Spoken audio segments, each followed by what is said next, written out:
ओ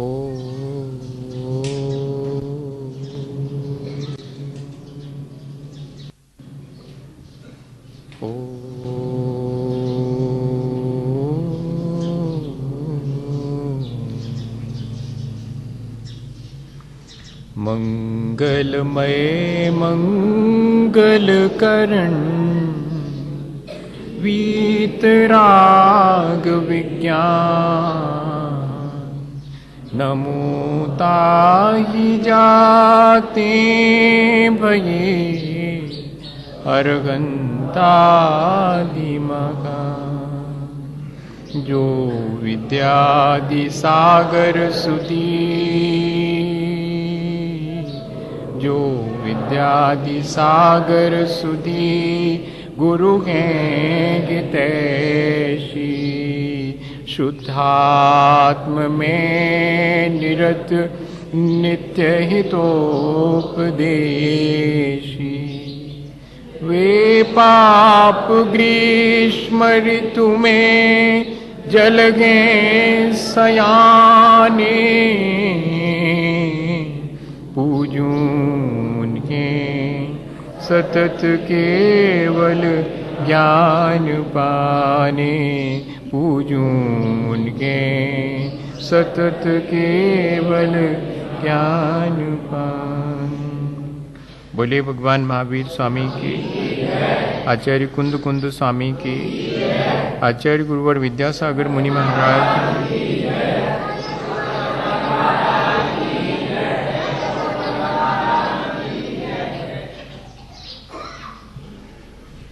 हम सभी अपने जीवन के क्रमिक विकास की प्रक्रिया पर विचार कर रहे हैं। हमें जो मनुष्य जीवन मिला है, हम उसे और कैसे बेहतर बनाएं और कैसे बेहतर ढंग से अपने जीवन को जिएं। आचार्य भगवंतों ने हर व्यक्ति के जीवन को ऊंचा उठाने की प्रक्रिया अपनी अपनी भूमिका के अनुरूप बताई है और सबके लिए एक बहुत कॉमन सी प्रक्रिया भी दी है कि हम जब तक विद्या का अध्ययन करें, अर्जन करें, तब तक हम ब्रह्मचर्य का पालन करते हुए और अपने उस विद्या अध्ययन के काल को व्यतीत करें। फिर यदि विद्या अध्ययन के बाद हमारा मन होता है कि हमें अब संसार से विरक्त होना है, तो हम संसार से विरक्त भी हो सकते हैं। अन्यथा हम अपने क्रमिक विकास की प्रक्रिया में शामिल होते हुए गृहस्थ जीवन को अंगीकार करें और अपने गृहस्थी के दायित्व को पूरा करें। गृहस्थ जीवन में प्रवेश करना और गृहस्थी के दायित्व को शांति पूर्वक और संतोष पूर्वक निर्वाह करना।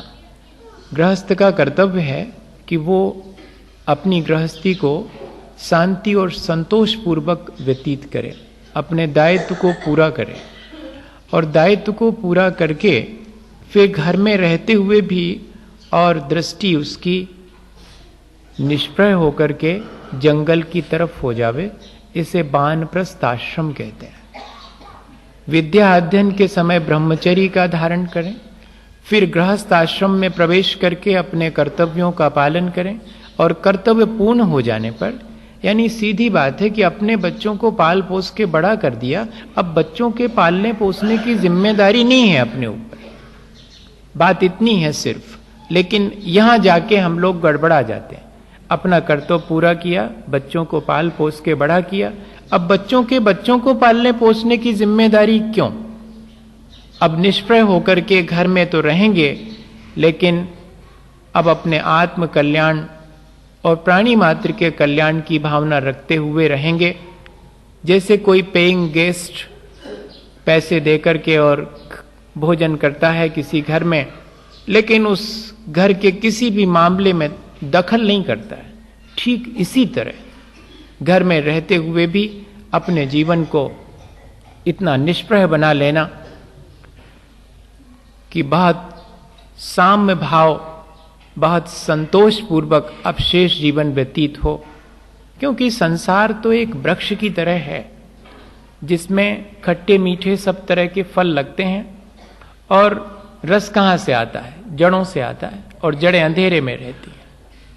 ठीक इसी तरह ये जीवन है, ये संसार है, इसमें खट्टे मीठे फल पुण्य और पाप दोनों के मिलते हैं। और ये कब तक मिलते रहते हैं? फल तोड़ लेने के बाद भी वृक्ष हरा भरा रहा आता है। क्यों? क्योंकि मोह की जड़ों से पानी आ रहा है। अपनी अज्ञानता, अपने मोह जो कि अंधकार में है जड़ें जैसे, ऐसे ही हम भी अपने जीवन को जब तक मोह और आसक्ति में घेरे रहते हैं तब तक इस वृक्ष को, संसार के वृक्ष को रस मिलता रहता है और पुण्य पाप के फल ये हरा भरा बना रहता, लगते रहते हैं। मैं क्या करूं इस संसार के बीच? तो मैं सबसे अच्छा है कि इस संसार के बीच और समता भाव और संतोष पूर्वक अपना जीवन व्यतीत करूं। यहां इस संसार में खोना और पाना दोनों ही दुखदायी हैं। कोई ऐसा हो कि पाने वाला सुखी हो और सिर्फ खोने वाला ही दुखी हो? नहीं भैया, पाने खोने वाला दोनों ही दुखी हैं। एक बहुत छोटी सी घटना कल मैं पढ़ रहा था। 2 बच्चे स्कूल जा रहे थे और स्कूल जाने में दोनों को रास्ते में देर हो गई। जब स्कूल पहुंचे, गुरुजी ने कहा कि इतनी देर से क्यों आए? तो पहले वाले ने कहा कि क्या करें गुरुजी, 1 रुपया माँ ने दिया था, वो रास्ते में कहीं गिर गया, मैं उसको खोज रहा था और खोजने में देर हो गई और आखिर वो मुझे नहीं मिला तो नहीं मिला और इस तरह मुझे देर हो गई। दूसरे से कहा कि तेरे को देर क्यों हुई? बोले इनकी वजह से हो गई। अरे इनकी वजह से क्या? क्या इनने रोक रखा था? बोले नहीं, ये वहां से हट ही नहीं रहे थे। मतलब ये कि वो जो रुपया था ना, उस पर तो मैं पैर रख के खड़ा था। जब ये वहां से हटे तब मैं आगे बढ़ूं। दोनों लेट पहुंचे।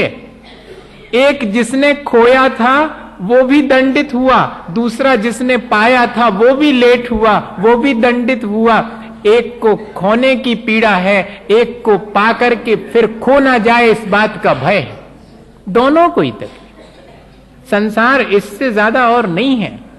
यहां हम खो देते हैं तो दुख पाते हैं, मिल जाता है तो उसकी सुरक्षा का इंतजाम, उसका भय, वो भी हमें पीड़ा देता है।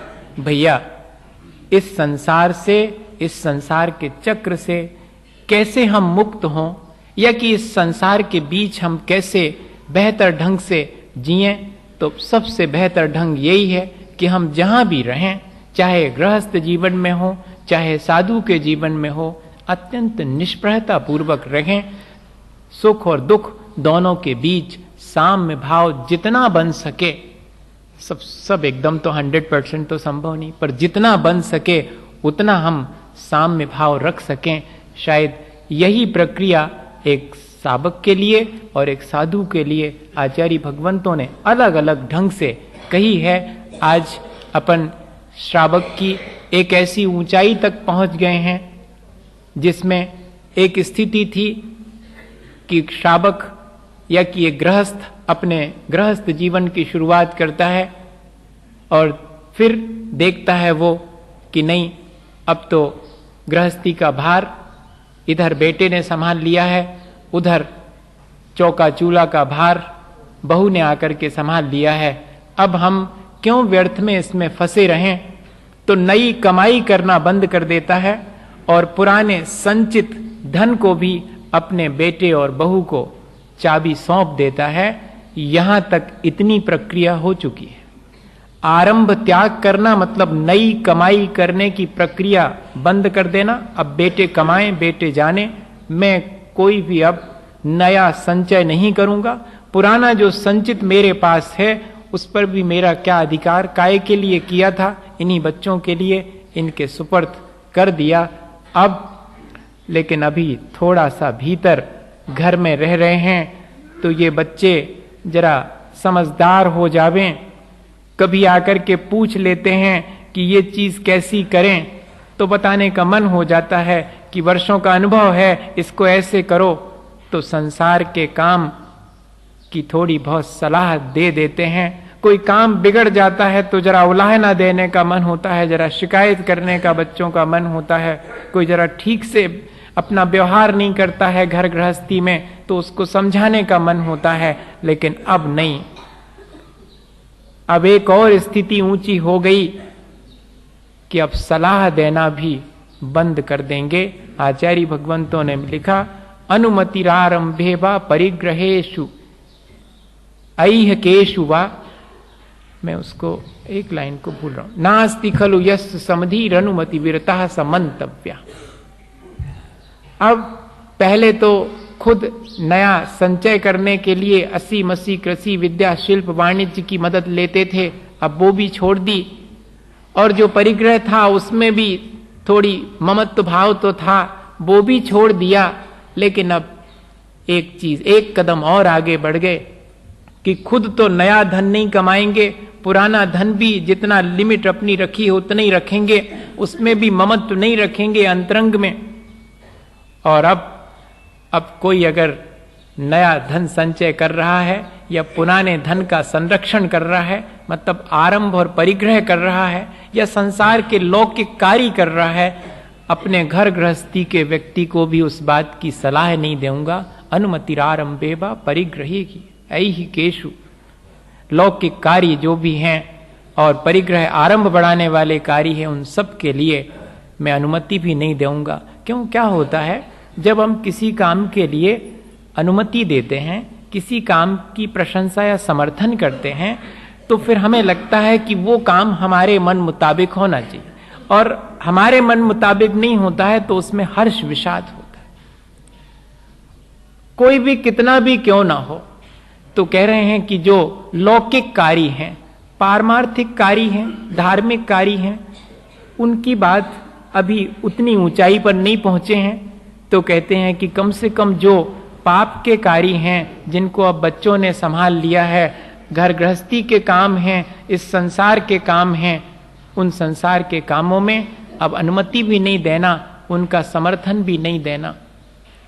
सब कुछ छोड़ देने के बाद भी जिसको दिया है उससे अपेक्षा रहती है कि ये इस चीज का ऐसा उपयोग करे। दान देकर भी हमारे मन में ये भाव रहा आता है कि हमारे पैसा को ऐसो उपयोग करो जाए, जबकि दे चुके, इसके बाद भी उसके प्रति आसक्ति बनी रह सकती है। इसलिए ये 10वें नंबर की प्रतिमा रखी। एक गृहस्थ को गृहस्थी में रहते हुए भी जरा अभ्यास तो कर लो, नहीं तो बाहर जाओगे तो फिर अभी घर में अपने बच्चों को जैसे सब दुनिया के कामों की सलाह देने की आदत पड़ी है, बाहर समाज के बीच जाओगे तो सन्यासी बन करके भी सबके कामों में इंटरफियर करने का मन बना रहेगा। बताइए आप। इसलिए घर में रह करके ही ये साधना कर लो कि अपने घर के लोगों के काम में भी इंटरफियर नहीं करना, फिर बात दूसरों के में क्या इंटरफियर। बच्चे जैसा कर रहे हैं उनको करने दो, बनाते हैं बनावें, बिगाड़ते हैं बिगाड़ें, मिटाएं तो मिटाएं, हमने तो छोड़ दिया। इतनी निष्प्रहता घर में रह करके। और सबसे बड़ी चीज ये होती है कि अगर घर छोड़ देवें, समाज के बीच रहने लगें, तो फिर कैसा आ जाता है, मैं थोड़ा बड़ा हूं इन सब से। हाँ, ऐसा अहंकार आ जाता है। घर में रह करके ऐसे व्रतों का पालन 10वीं प्रतिमा वाला घर में है, अभी घर नहीं छोड़ा, कोई नहीं पूछता उसके लिए, कोई पद प्रतिष्ठा नहीं है, यश ख्याति नहीं मिल रही, तो ये जीतने के लिए भी इतनी ऊंचाई पर पहुंच करके घर में सामान्य व्यक्ति की तरह रह रहे हैं, बताइएगा। और आज के समय में तो जरा सा कुछ करने लगे तो फिर मंच माला और माइक चाहिए, 3 मकार, वो वाले 3 मकार तो हैं ही, मध्य मधु मांस वाले, ये 3 मकार और नए हैं, ये मंच माला और माइक, तीनों में मां है, ये 3 मकार वे मध्य मधु मांस है। तो ये भी चाहिए थोड़ा सा भी अगर, तो कहते घर में रह के ही साधना करो। और दूसरी चीज, घर में रह करके ये जरा सा विचार आएगा कि ये हमारे अपने हैं, अच्छा भोजन देंगे, कहते नहीं, चाहे सरस भोजन दें और नीरस दें तो अपने हैं, इसलिए शिकायत मत करना। ऐसी अगर निष्प्रहता आ जाएगी तो बाहर निकलोगे तब भी यही प्रक्रिया बनी रहेगी, नहीं तो यही प्रक्रिया रहेगी कि मुझे सरस मिल गया है तो आनंदित हैं, नीरस मिल गया है तो शिकायत से भर गया है मन। घर में ही साधना कर लो पहले, कि हो सकता है अपने ही बच्चे और ढंग से आहार ना कराएं, कोई बात नहीं, शांत, जो सामने रख दिया ठीक है। ये साधना 10वीं प्रतिमा वाला करता है। बेटा अगर घर में और बुला लेता है कि चलो पिताजी भोजन का समय हो गया, बहू ने बुला लिया तो जाके थाली पे बैठ गए चुपचाप, एक बार ही भोजन करता है, इतनी निष्प्रहता हो गई, बार बार भी नहीं। कोई और अन्न आकर के निमंत्रण करता है तो निमंत्रण स्वीकार नहीं करता। भोजन के समय पर आओगे और कहोगे कि चलो तो चलते हैं, बस। हाँ, इतना 10वीं प्रतिमा में हो जाता। अभी घर में ही है, सोचो घर में रह करके एक गृहस्थ ऐसा कर सकता है। और तीसरी या चौथी बात, ये सारी चीजें मैं सोच रहा था कि अब जब आरंभ का त्याग कर दिया, परिग्रह का त्याग कर दिया, घर में अभी भी हैं तो करते क्या हैं फिर? ये बहुत बड़ी साधना है। एक प्रतिमा इसी के लिए रखी है कि आपने स्वयं तो कमाना छोड़ दिया, जो कमाया था वो भी दे दिया, लेकिन दोनों के प्रति आसक्ति बनी रह सकती है अभी भी, कि देखो ऐसा नहीं, ऐसा करो, ऐसे में ज्यादा पैसा आएंगे, अब ऐसी सलाह मत देना। और ये सब मैंने मकान बनवा के इनको दिया, मैंने इतनी संपत्ति अपने बेटे को दी, हमें पूछता तक नहीं है। ऐसा भाव नहीं आना चाहिए 10वीं प्रतिमा वाले के मन में। अब तुमने तो छोड़ ही दिया, अब इस बात का उलाहना क्यों दे रहे कि मैंने इतनी संपत्ति अपने बेटे को दी, मैंने इतना घर बना के दिया, मेरी बिल्कुल सेवा नहीं करता। अब कहते नहीं, क्योंकि कल घर से बाहर निकलोगे और कोई सेवा नहीं करेगा तो बड़े आकुल विकल हो जाओगे। इसलिए घर में ही कि जिनको सब कछु दो बे भी ने कर हैं, तो जोन को कछु नहीं दो उनसे का अपेक्षा रखोगे? ये देख लो आप। आचार्य श्री हमेशा कहते हैं कि किसी से भी अपना काम करवाने के लिए नहीं कहना कि जाओ हमारी फलानी चीज उठा लाओ। क्यों? क्या तुमने उनको नौकर रख रखा है क्या? वो अगर सेवा की दृष्टि से कहें कि भगवान मैं लाता हूं, ठीक है लाओ तो लाओ, नहीं लाओ तो मत लाओ। ब्रह्मचारी अगर, हमेशा कहते कि ब्रह्मचारी हमने साथ में दिया है, उसको ब्रह्मचारी समझना, उसका धर्म ध्यान में निमित्त बनना, उसको नौकर नहीं मानना, उससे अपना काम नहीं करवाना कि ब्रह्मचारी हमारा फलाना काम करके आओ, ब्रह्मचारी हमारा फलाना काम। ये साधु के लिए है। और 10वीं प्रतिमा वाले को कह रहे कि अपने घर के लोगों से भी अपेक्षा नहीं रखेगा, बाहर वालों से तो क्या अपेक्षा, जिनको सब कुछ दिया उनके प्रति भी इतना निष्प्रह कि दे दिया, अब मुझे क्या करना, अब क्यों उसकी सास संभाल के लिए सलाह दूं, नहीं तो देने के बाद भी ये मेरा है, ऐसा मन में भाव बना रह सकता है। एक घटना सुनाऊं आपको और इतनी ही बात आज अपन करेंगे, पर्याप्त थे मेरे ख्याल से, क्योंकि अपन ने बहुत सारी चीजों की साधना करने की पद्धति समझ ली है। अपन को ये धीरे धीरे करके ये कैसे साधना की पद्धति हमारे क्रमिक विकास के लिए बताई है, इसको अपने जीवन में, भले ही अपन प्रतिमा नहीं लेवें भैया, जितनी शक्ति है उतना करें, लेकिन जरा समझ तो लेवें कि क्या सचमुच घर में रहकर इतनी निष्प्रहता साधी जाती है। अभी तो कदम कदम पर हमारा मन दूसरे को डायरेक्शन देने का होता है, और वो 10वीं प्रतिमा वाला कैसा होता होगा कि किसी भी काम में कोई इंटरफेरेंस नहीं, जैसा करो सो करो, बने तो बने, बिगाड़ो तो बिगाड़ो। भोजन कर लिया और बस चुपचाप 24 घंटे अपने धर्म की साधना। अब घर गृहस्थी नहीं साधना, अब तो धर्म की साधना करना। घर में है अभी, लेकिन घर में रह करके भी घर गृहस्थी नहीं साधना। इसलिए ये साधना करवा रहे घर में कि जोन से ने बनी घर में, बेका कर हैं वन में।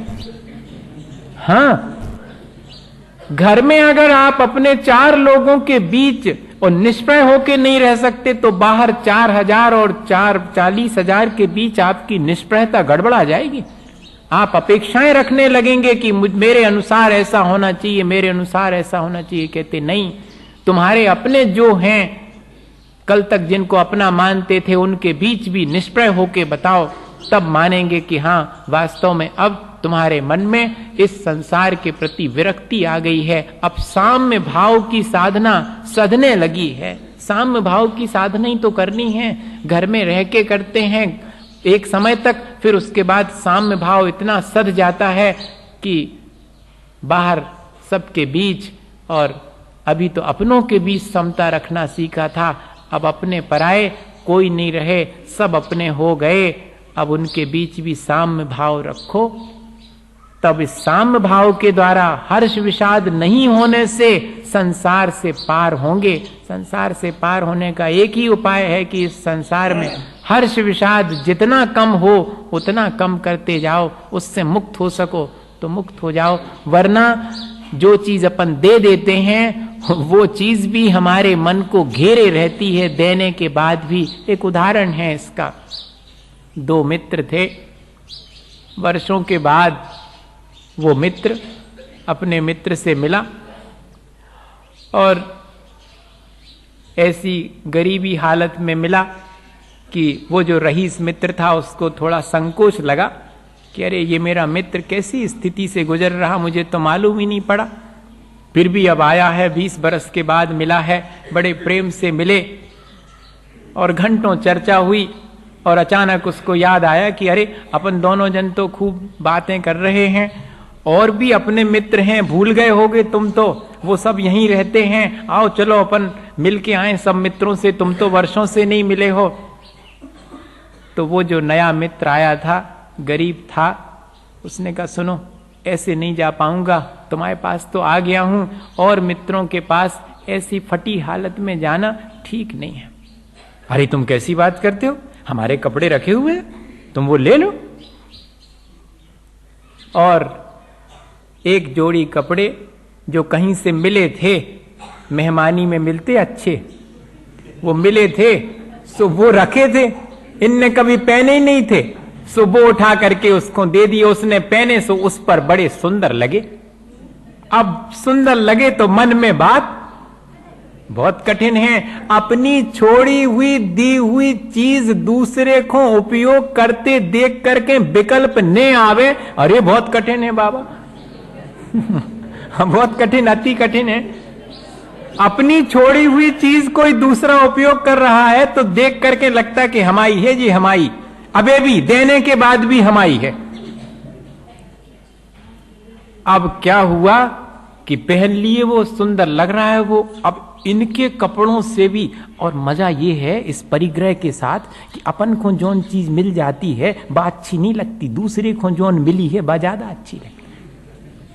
बोई कपड़ा दूसरा पहने हुए तो लगता कि बहुत सुंदर है, अपन जब खरीद के बोई ले आवे तो 2-4 दिन के बाद अब जो नहीं, अब वो दूसरा नहीं देखते अपन। संसार में ऐसे ही तो होता। अब वो कपड़े दूसरे के बहुत सुंदर लग रहे हैं अपने मित्र के, अब ले गए उसको दूसरे मित्र के यहां पर। सारी चर्चा हुई, ये हमारे पुराने मित्र हैं, 20 बरस के बाद मिले हैं, तुम तो भूल ही गए होगे उस समय हम बचपन में खेला करते थे, और सब बड़ी प्रशंसा अपने मित्र की। और फिर बाद में धीरे से कहा कि रही कपड़ों की सुजी हम ही रे आए। अब देखो आप, वो जो भीतर का भाव था वो तो गया नहीं, सब बातें करी, मित्र को मिलवाया, लेकिन आखिरी में कह रही कपड़ों की सुजी हम ही रे आए। अब वो मित्र बड़े पशु पेश में बाहर आया, कहने सुनो अब नहीं जाऊंगा तुम्हारे साथ में। अरे तुमने कपड़े दिए तो ये कहने की क्या जरूरत थी। बोले यार क्या करें, वो बहुत हमने मन में तो बहुत सोचा था कि हम कुछ भी नहीं कहेंगे और क्या करें, लेकिन वो निकल गई बात के लिए, अब हम बहुत सावधान रहेंगे, अब नहीं कहेंगे, कुछ भी नहीं कहेंगे। अब चले भैया दूसरे मित्र के यहां, वो बहुत कठिन है बात, इतनी आसान नहीं है जाना भीतर से। अब दूसरे मित्र के यहां गए तो दूसरे मित्र से भी सारी बातें कहीं कि वर्षों बाद आए हैं, बड़े पुराने मित्र हैं, बड़े प्यारे हैं, और हम लोग बचपन में ऐसे ऐसे और खेला करते थे। अब मुंह पर तो वही बात, तो अब बहुत संभाला और फिर बोले कि रही कपड़ों की, कि ले जे नहीं किया है। अब बताओ आप, रही कपड़ों की सो ये इन्हीं के हैं। अब ये कहने की क्या आवश्यकता थी कि ये इन्हीं के, लेकिन अब ये नहीं कहा कि मेरे हैं, अब थोड़ा संभाल लिया कि रही कपड़ों की सो ये इन्हीं के हैं कपड़े। अब मित्र ने कहा कि जब मेरे ही है तो ये कहने की क्या जरूरत थी, अभी भीतर का भाव गया नहीं है, बहुत कठिन है, अभी थोड़ी बात और रह गई। कहानी और आगे बढ़ती है, तीसरे के घर जाते हैं और सारी चर्चा होती है कि बड़े अच्छे मित्र हैं और वर्षों बाद मिले हैं, और बहुत कोशिश करता है वो कि कुछ भी नहीं बोले, लेकिन आखिरी दम निकलते निकलते और कहता कि रही कपड़ों की, तो मित्र ने घूर के देखा तो कहता मुझे कुछ नहीं कहना कपड़ों के बारे में।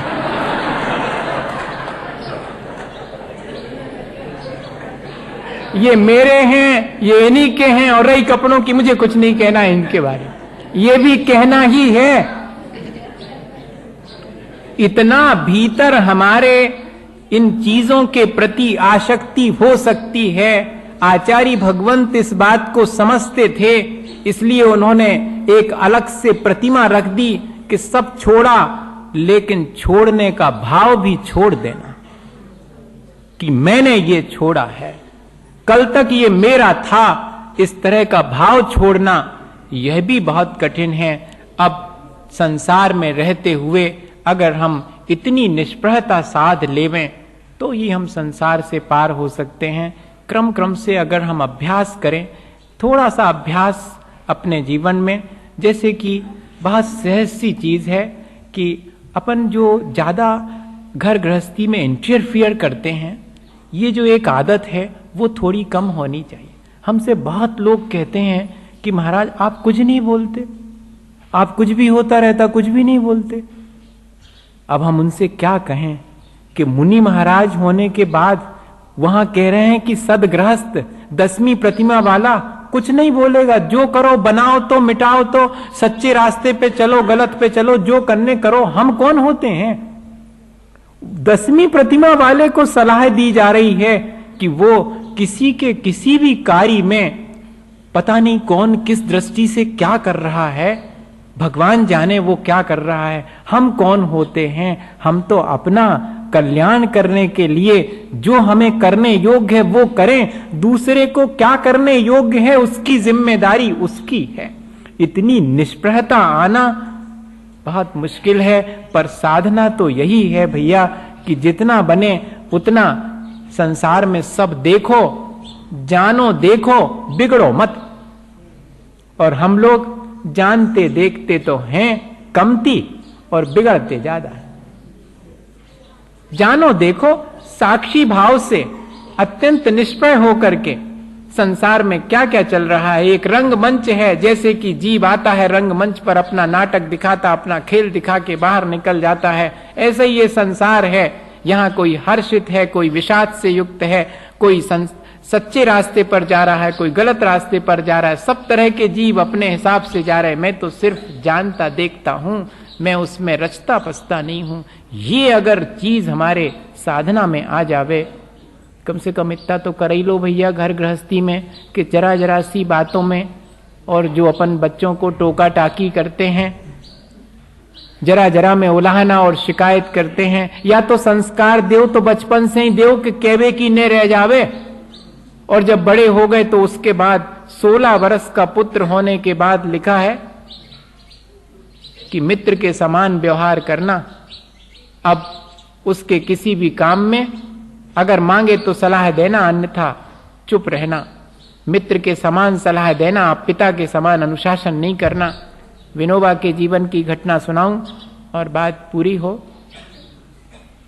उनके पिता ने यही उदाहरण प्रस्तुत किया था घर में रहते हुए। विनोबा को रोज किसी ना किसी काम की डांट पड़ती थी, कोई ना कोई गलती निकाल ही लेते थे पिता। रात 9 बजे भी आएंगे लौट करके, और विनोबा सो गए होंगे तो जगवाएंगे, विन्या सो गया क्या? हाँ सो गया, जगाओ। तो जगा करके पूछेंगे कि फलाना काम किया था, वो तो नहीं कर पाए, तो डांटेंगे, और डांट करके कहेंगे जाओ कल कर लेना, सो जाओ। ठीक है। अब एक दिन ऐसा हुआ कि पिता आए, विन्या जाग रहे हैं, बचपन का नाम विन्या था उनका, विनोबा का, तो जाग रहे हैं, फिर भी पिता ने कुछ नहीं बुलाया, नहीं आज तो डांटा भी नहीं। अब ये बड़े मुश्किल में, देखो मुश्किल में, नींद नहीं आई रात ठीक से, सुबह 4 बजे मां उठी तो ये भी उठ गए। मां कल पिता आए और पिता ने मेरे से कुछ भी नहीं कहा। रोज आकर के कुछ तो थोड़ा बहुत डांट लेते थे, आज तो बोले तक नहीं। इतनी निष्प्रहता बहुत कठिन है। मां ने कहा उन्हीं से पूछना। तो सुबह जब पिता जागे तो पिता से कहा कि कल मेरे से कोई गलती हुई क्या? आपने इतना भी नहीं मेरे लिए कुछ कहा, कुछ तो कह लेते, गलती भी हुई है तो भी कुछ कह लेते। तो पिता की आंख में आंसू आ गए। इशारा किया कि उस टेबल पर लिखा हुआ कागज रखा है, देख लो। विन्या ने उठा करके कागज देखा, उस पर लिखा था कि मैंने अपने बेटे को आज 16 बरस तक किसी न किसी बात के लिए अनुशासित करने के लिए, 16 बरस तक जो मैंने अपने बेटे को डांटा या समझाया वो सिर्फ कर्तव्य मान के समझाया है। मेरा बेटा इससे दुखी हुआ होगा। मैं अपने पुत्र से आज क्षमा याचना करता हूं कि मैंने 16 बरस तक उससे जो कुछ कहा उसकी वो बुरा ना माने। मैंने तो उसके अच्छे के लिए उसे कुछ थोड़ा बहुत सलाह दी है। भैया, ऐसी घर गृहस्थी में रह करके भी क्या निष्प्रहता आ सकती है? अपन कौन सी बड़ी बड़ी बातें करते हैं, इतनी निष्प्रहता।